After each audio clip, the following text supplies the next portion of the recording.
Hello, नमस्ते, सलाम। मैं मुस्कान स्वागत करते हैं आपका आपके अपने चैनल मुस्कान सिंह रवि की साहित्यिक दुनिया में। आज जो कहानी हम आप सबके लिए लेकर आए हैं वह है संगीतमय गधा।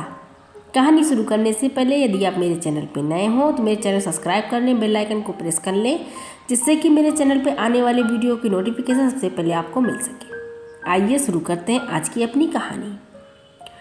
बहुत समय पहले की बात है। किसी गांव में एक धोबी रहा करता था। उसके पास एक गधा था जिसका नाम मोती था। चूंकि धोबी स्वभाव से ही बहुत ही कंजूस था, इसलिए वह अपने गधे को जानबूझकर चारा पानी नहीं देता था और उसे चरने के लिए बाहर भेज दिया करता था। इस कारण गधा बहुत ही कमजोर हो गया था। जब एक दिन धोबी ने उसे घास चरने के लिए छोड़ा तो वह चरते चरते कहीं दूर जंगल में निकल गया। जंगल में उसकी मुलाकात एक गीदड़ से हुई। गीदड़ ने पूछा, गधे भाई, तुम इतने कमजोर क्यों हो? तो गधे ने जवाब दिया, मुझसे दिन भर काम करवाया जाता है और मुझे कुछ खाने के लिए भी नहीं दिया जाता है। यही वजह है कि मुझे इधर उधर भटक भटक कर अपना पेट भरना पड़ता है। इस कारण मैं बहुत कमज़ोर हो गया हूँ। गधे की यह बात सुनकर गीदड़ कहता है, मैं तुम्हें एक उपाय बताता हूँ जिससे तुम बहुत ही स्वस्थ और शक्तिशाली हो जाओगे। गीदड़ कहता है, यहाँ पास ही में एक बहुत बड़ा बाग है। उस बाग में हरी हरी सब्जियाँ और फल लगे हुए हैं। मैंने उस बाग में जाने का एक खुफिया रास्ता बनाया है, जिससे मैं रोज़ रात को जाकर बाग में हरी भरी सब्जियां और फल खाता हूँ। यही वजह है कि मैं एकदम तंदुरुस्त हूँ। गीदड़ की बात सुनते ही गधा उसके साथ हो लेता है। फिर गीदड़ और गधा दोनों ही साथ मिलकर बाग की ओर चल देते हैं। बाग में पहुंचकर गधे की आंखें चमक उठती हैं। इतने सारे फल और सब्जियां देखकर गधा अपने आप को रोक नहीं पाता है और बिना देर किए वह अपनी भूख मिटाने के लिए रसीले फल और सब्जियों को आनंद लेने लगता है। गीदड़ और गधा जी भर के खाने के बाद उसी बाग में सो जाते हैं। अगले दिन सूरज निकलने से पहले गीदड़ उठ जाता है और फौरन बाग से निकलने को कहता है। गधा बिना सवाल किए गीदड़ की बात मान लेता है और दोनों वहाँ से रवाना हो जाते हैं। फिर वो दोनों रोज मिलते हैं और इसी तरह बाग में जाकर हरी भरी सब्जियां और फल खाते। धीरे धीरे समय बीतता गया और गधा तंदुरुस्त हो गया।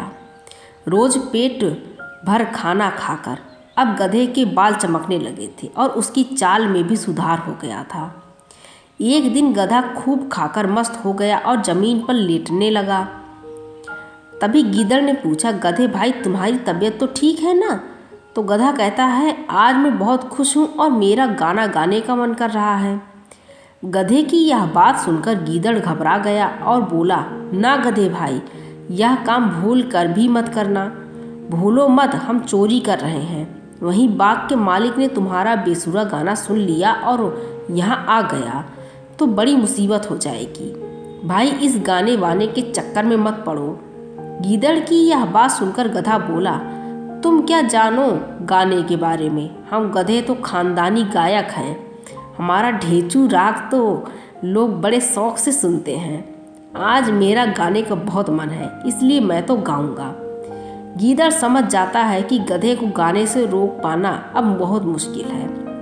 गीदड़ को अपनी गलती का आभास हो जाता है। गीदड़ बोला, गधे भाई, तुम सही कह रहे हो।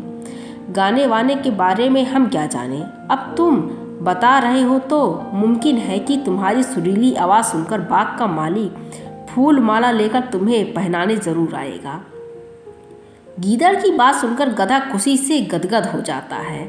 गधा कहता है, ठीक है, फिर मैं अपना गाना शुरू करता हूँ। तभी गीदड़ कहता है, मैं तुम्हें फूल माला पहना सकूँ, इसलिए तुम अपना गाना मेरे जाने के 15 मिनट बाद शुरू करना।